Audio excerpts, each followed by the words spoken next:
হাজার হাজার কোরআনের পাখিদের মিলন মেলায় আজকে পরিপূর্ণ সিলেটের কুশিয়ারা ইন্টারন্যাশনাল কনভেনশন হল। আর এই বাগানটি আল্লামা ফুলদুরি সাহেবুল্লাহ রহমতুল্লাহ আলাইহির সাজানো একটি বাগান।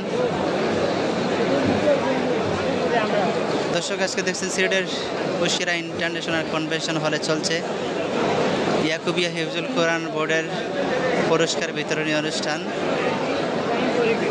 বেশ কয়েকটি জেলার সিলেটে বেশ কয়েকটি জেলা থেকে কয়েক হাজার কোরআনের পাখি এখানে অংশগ্রহণ করেছে। আর চারিদিকে হাজার হাজার শুভ্র সাদা কোরআনের পাখিদের মিলন মেলায় আজকে পরিপূর্ণ হয়েছে সিলেটের কুশিয়ারা ইন্টারন্যাশনাল কনভেনশন হল। যেদিকে তাকাই শুধু কোরআনের পাখিদের ছড়াছড়ি।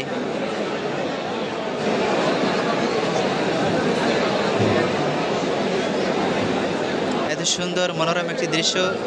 অনুষ্ঠানের প্রথম পর্ব সমাপ্ত হয়ে গেছে জোহরের আগে।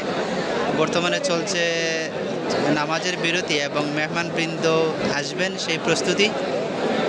আজকে এখানে উপস্থিত থাকবেন সুদূর মদিনা মুনাওয়ারা থেকে আগত 3 জন আওরাদে রাসূল এবং আমাদের মুর্শিদে বরকত আল্লামা বড় সাহেবুল্লাহ ফুলতুরি আজকের দ্বিতীয় পর্বের অনুষ্ঠানের সভাপতিত্ব করবেন। আর দেখছেন এত সুন্দর এই দৃশ্যটি। মেহমানদের কাছ থেকে চূড়ান্ত পর্যায়ে সিলেটের বিভাগীয় পর্যায়ে যারা চূড়ান্ত পর্যায়ে নির্বাচিত হয়েছে বা উত্তীর্ণ হয়েছে তাদেরকে শুধু পুরস্কার দেওয়া হবে, আর বাকিদেরকে হাতে হাতে পুরস্কার দেওয়া হবে, কারণ এত মানুষের পুরস্কার দেওয়া সম্ভব না।